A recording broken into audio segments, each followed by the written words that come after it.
Hello, I'm Mickey Granot, and this is another session of Nextera Academy's Introduction to Theory of Constraints. This one is focused on sales. Uh, Basically, we will be trying to see what is the best way for a company to effectively and continuously grow sales. Let's start.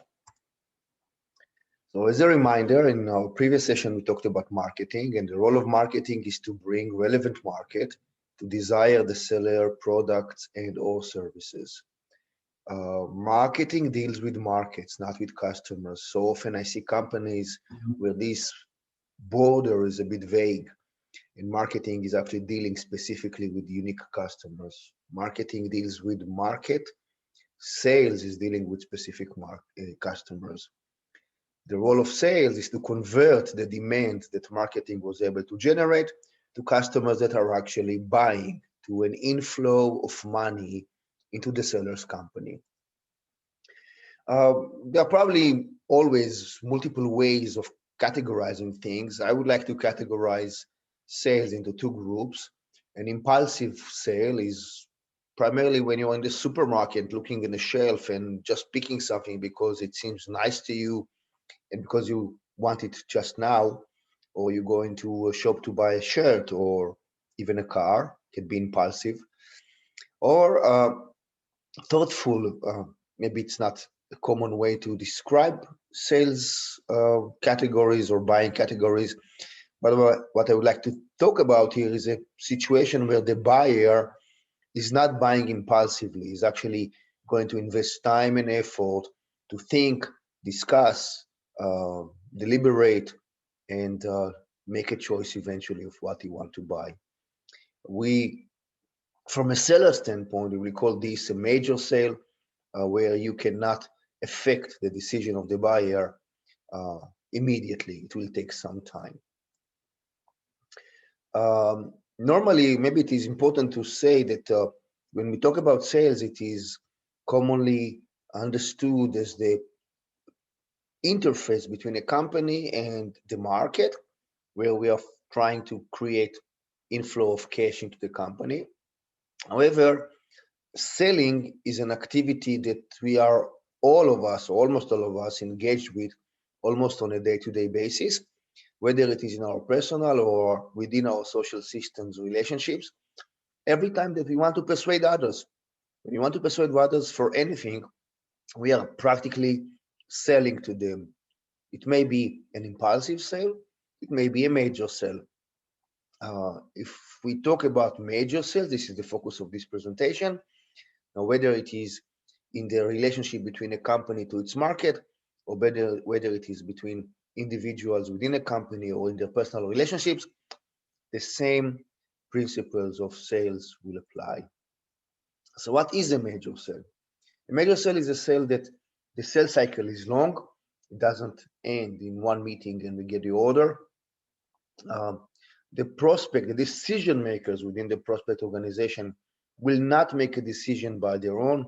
They will consult with others internally prior to making the decision.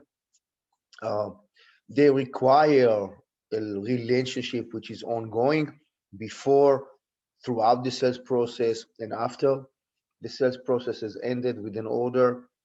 And a major sale would also mean that from a buyer standpoint, it's a major decision. Making an error in this decision will be seen, understood, and evaluated as an error. So of course, people do not want to be associated with making errors. An interesting intro into the theory of constraints model for sales is the research done by Neil Rackham, and published in the book called The Spin Model, or Spin Selling. The important thing about this research was that its magnitude. I don't believe any other researches at that magnitude were conducted in the sales area. Um, Rackham and his team observed more than 35,000 sales calls over 12 years in 23 different countries. That's a very large sample size. As a result, they came up with a sales model called SPIN, primarily say based on the 4 types of questions they believe a sales process should include: situation questions, problem questions, implication, and need payoff questions. The essence that their research is saying, maybe in a very high level, is that we have one mouth and 2 ears, so we have to listen much more than we speak. It's very counterintuitive. Most salespeople go blah blahing, and what Neil Rackham is saying is, okay, guys, if it is a major sale, you better listen much more than you talk. The key learnings of the research are that, contrary to the common belief, when prospects or decision makers within the prospect organization raise objections, the probability of losing the deal increases. And the primary cause of the prospect objections is that the salesperson itself. And the salesperson itself is generating these objections by two very common behaviors. One is describing the product or the service and its advantages way too soon in the sales process, and then by trying to push for closing the deal too early in the process. These two things actually increase the prospect objections and decrease the probability of closure. SPIN identifies as critical success factors for a sale: good preparation, rigid flexibility, meaning stay with the process, but be very attentive to the customer reactions and adjust without giving up on the steps of the process, no jumping forward, no pushing too early, no presenting too early.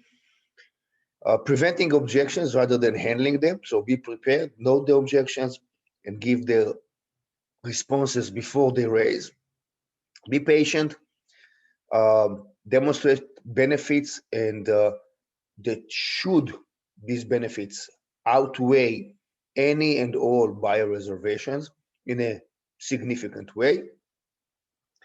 And it is not about what you tell, it's about what you are able to bring the buyer to accept by himself. So whatever we do in our discussion is not about what we are saying to the customer or to the prospect, it's about what conclusions we can bring them to get by themselves. These understandings of the SPIN research have led or contributed to the development of the theory of constraints sales approach. In any case, all the process of selling cannot start without having a good enough differentiating value proposal. So if you'd like, go back to the marketing session.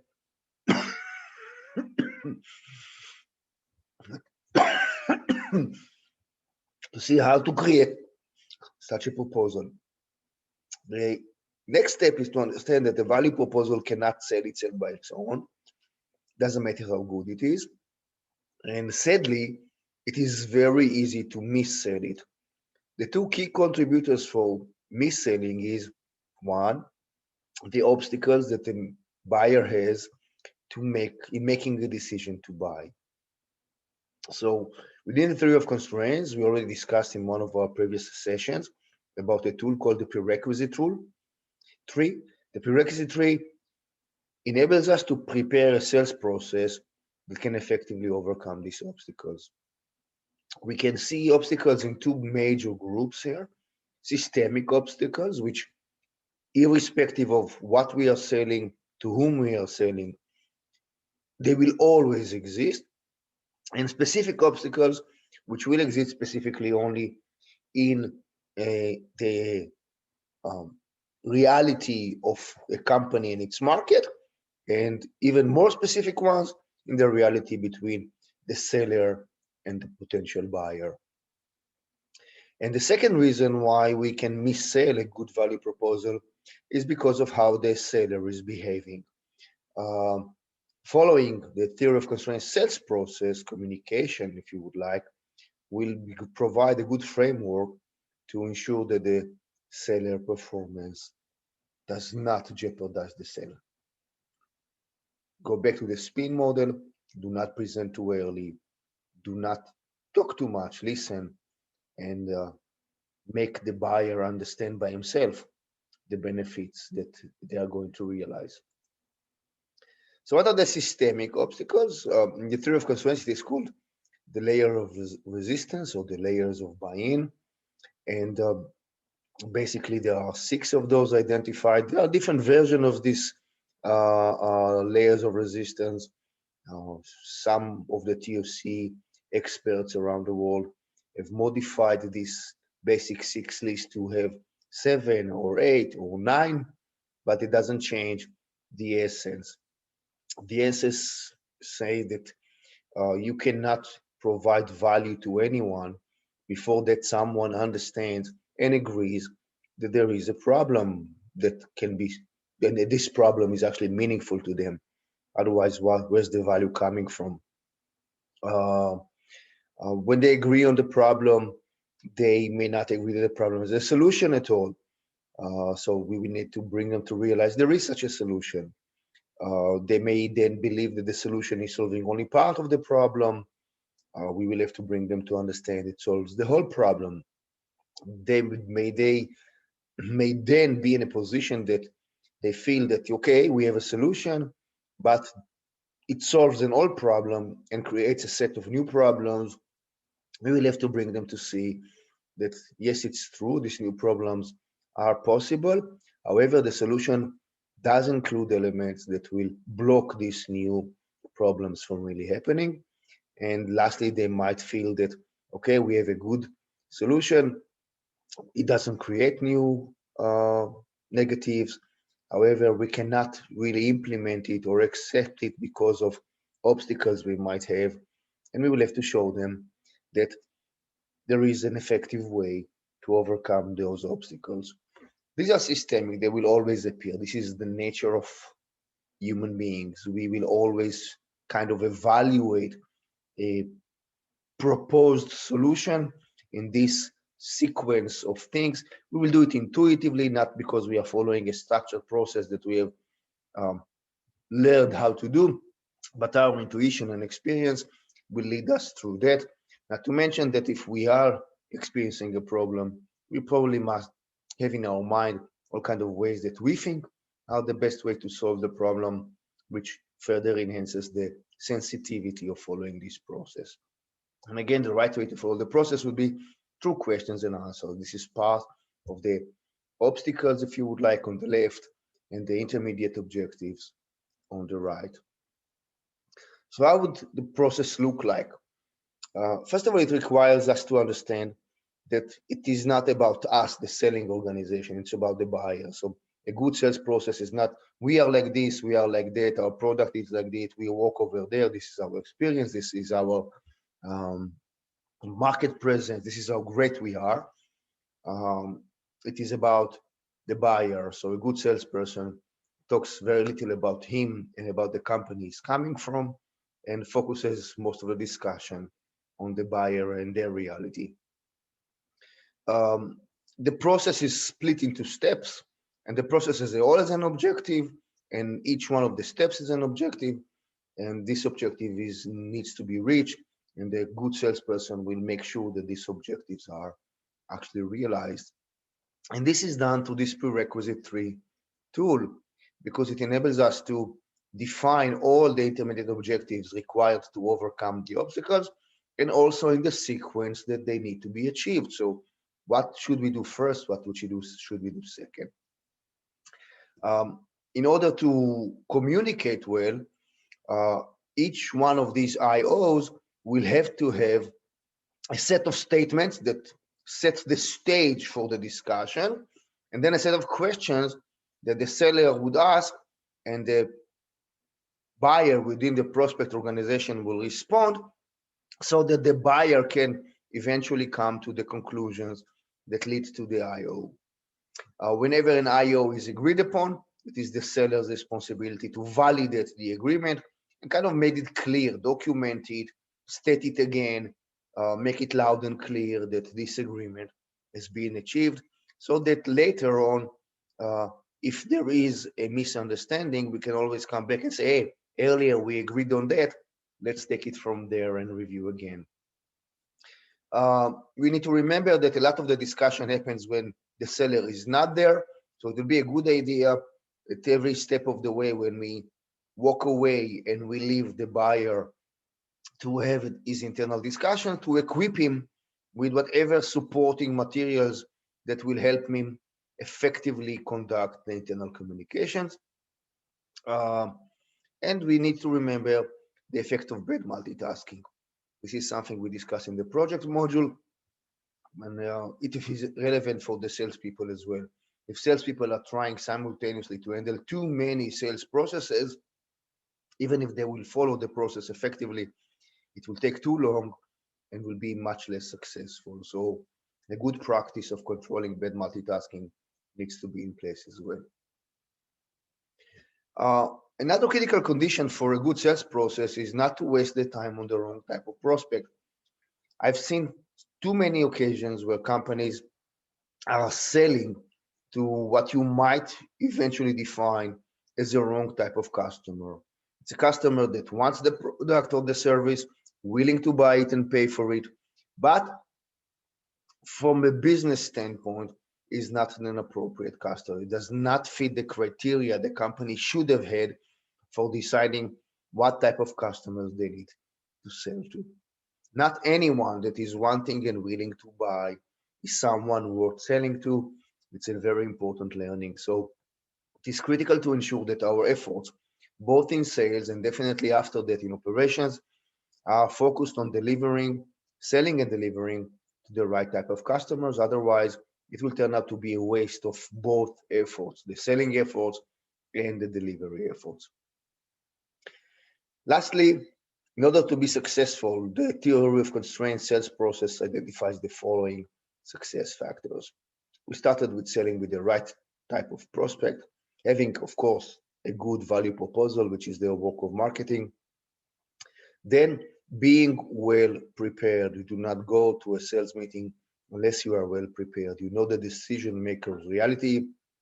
You know what are the decision-making obstacles that stand in the way the decision maker to choose to buy from you, and you have a communication process that is designed accordingly to these obstacles.